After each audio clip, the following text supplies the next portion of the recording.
प्रिय विद्यार्थियों, MCom final marketing management में आज अपन बात करेंगे इम्पोर्टेंस ऑफ मार्केटिंग यानी विपणन का महत्व।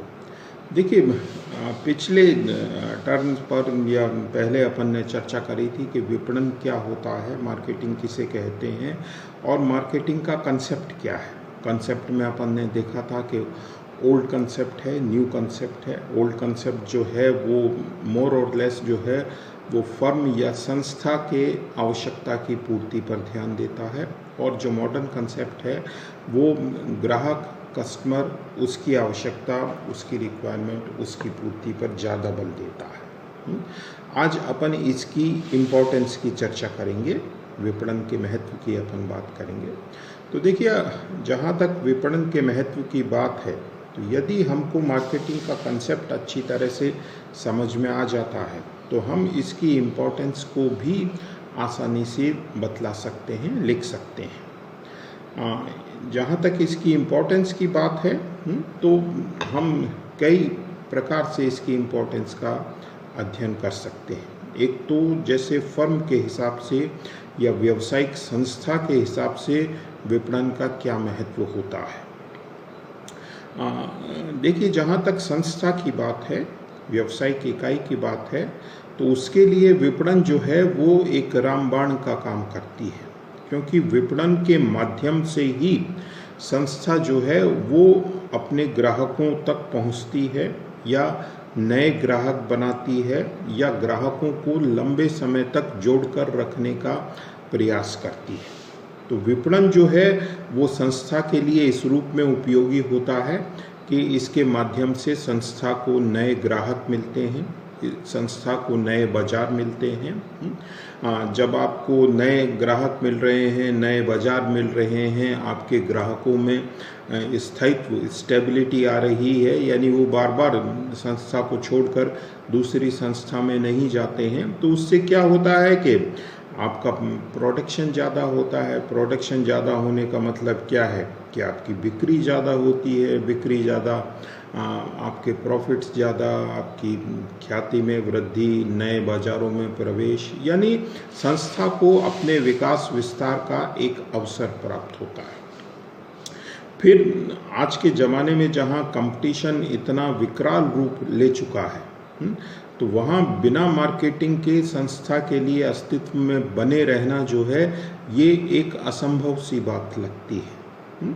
तो कंपटीशन को फेस करना, यानी प्रतिस्पर्धा का सामना करना और उस प्रतिस्पर्धा में बने रहना, इन दोनों दृष्टि से भी यदि अपन देखें तो मार्केटिंग जो है उसकी उपयोगिता बहुत ज़्यादा रहती है। तो ये बातें हमको ये दर्शाती हैं कि एक फर्म के लिए, एक संस्था के लिए या उस व्यावसायिक इकाई के लिए मार्केटिंग की उपयोगिता बहुत ज़्यादा होती है, क्योंकि मार्केटिंग ही एक तरह से आपको वो डोज देने का काम करता है जिससे कि संस्था को अधिक उत्पादन करने के लिए एक ऊर्जा या प्रेरणा प्राप्त होती है।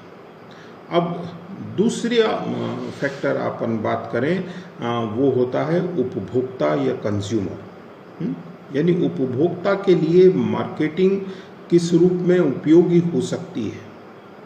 तो देखिए, जो ओल्ड कंसेप्ट था उसमें तो अपन ने देखा है कि हमने उपभोक्ता पर कोई बहुत ज़्यादा ध्यान नहीं दिया था। तो जहाँ तक पुरानी विचारधारा की बात है, उपभोक्ता को मार्केटिंग का कोई विशेष लाभ प्राप्त नहीं होता था। क्यों? क्योंकि मार्केटिंग हम ये मानकर चलते थे कि केवल संस्था के हित के लिए कार्य करती है। लेकिन जो मॉडर्न कंसेप्ट है जिसमें उपभोक्ता को ही सर्वाधिक इम्पोर्टेंस दी गई है और कस्टमर को एक तरह से बाजार का राजा बना दिया है, तो वहाँ मार्केटिंग का बहुत सा लाभ जो है वो उपभोक्ताओं को प्राप्त होता है। देखिए, उपभोक्ताओं की आवश्यकताओं का पता लगाना, उसके अनुसार माल तैयार करना, उपभोक्ताओं को माल देना, विक्रय के पश्चात उनको आवश्यक सेवाएं, सुविधाएं प्रदान करना, उनके फीडबैक लेना और उसके हिसाब से अपने प्रोडक्ट में फिर सुधार करना, ये सारी चीज़ें इस बात को शो करती हैं कि मार्केटिंग जो है एक उपभोक्ता के लिए बहुत लाभदायक सिद्ध होती है। यानी उपभोक्ता की जो आवश्यकता है उसके अनुरूप उसको माल प्राप्त हो पाता है। पहले तो क्या स्थिति थी कि उत्पादक ने जो माल बना दिया, आपके पास कोई विकल्प नहीं है, यू डोंट हैव एनी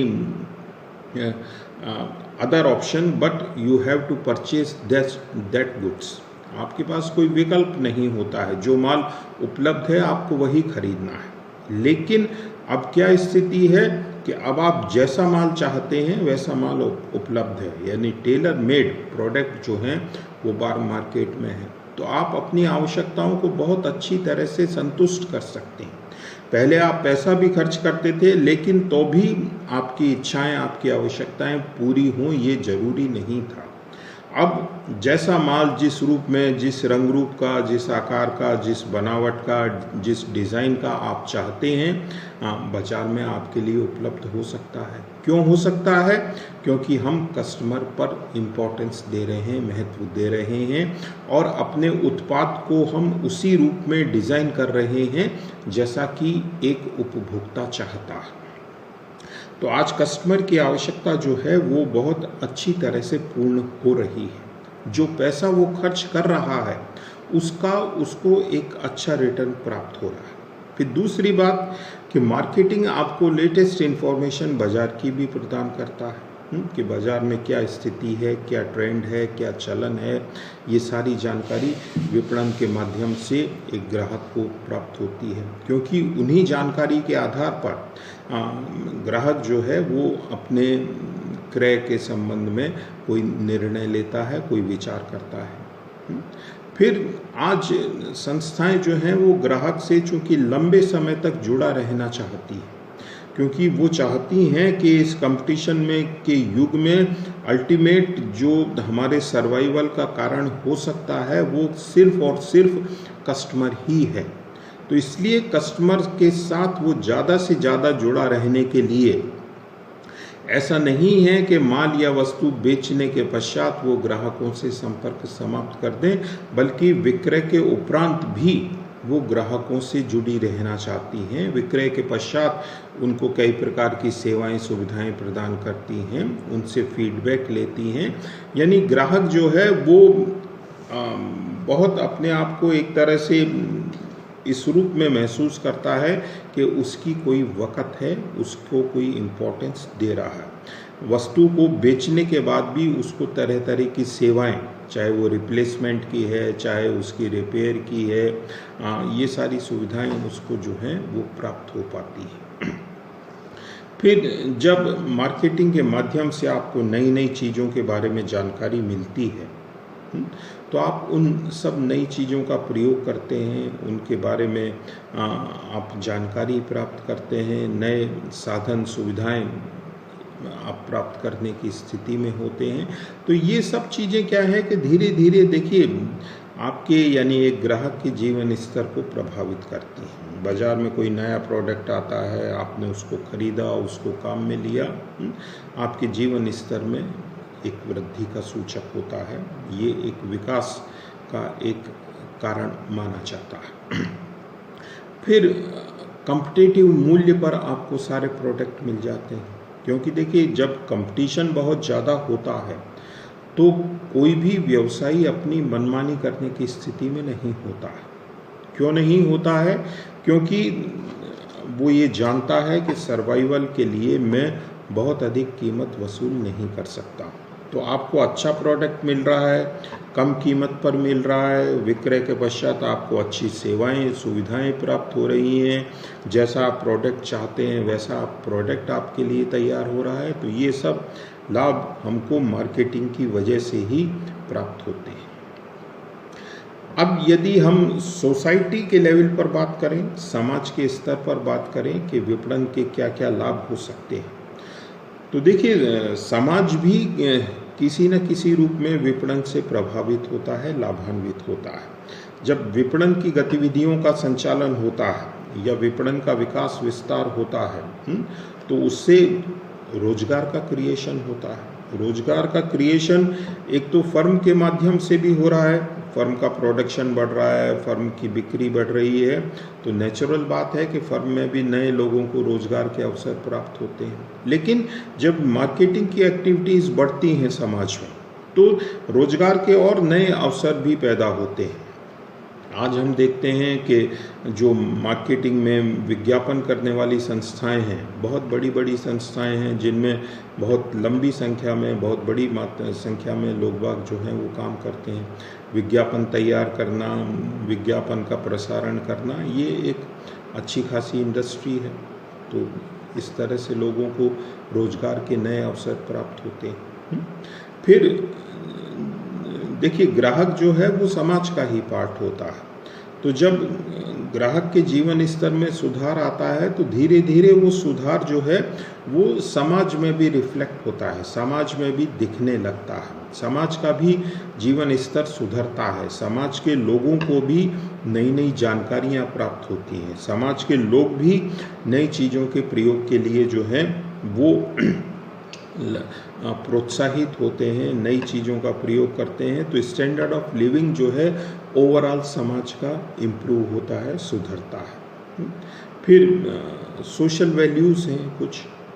तो मार्केटिंग जो है उसके माध्यम से सामाजिक मूल्यों का संरक्षण होता है, उनका सुधार होता है। समाज में जो एक तरह से हम मानते हैं जो अनैतिक बातें हैं, गलत बातें हैं, वो उनको एक तरह से चेक लगता है, उन पर एक नियंत्रण स्थापित होता है। क्योंकि फर्म जो है वो अपने आप को बहुत अच्छा, एक आदर्श, सुखद स्थिति में दिखाने की कोशिश करती है।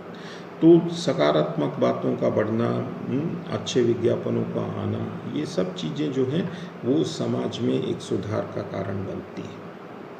अब यदि आप समाज से आगे बढ़कर राष्ट्र की बात करें, कंट्री के लेवल पर अपन बात करें, तो देखिए कंट्री के लेवल पर भी मार्केटिंग के हमको बहुत से लाभ प्राप्त हो सकते हैं।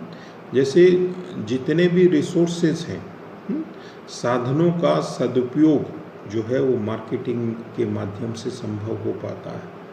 जब ज़्यादा डिमांड होती है, ज़्यादा प्रोडक्शन होता है, तो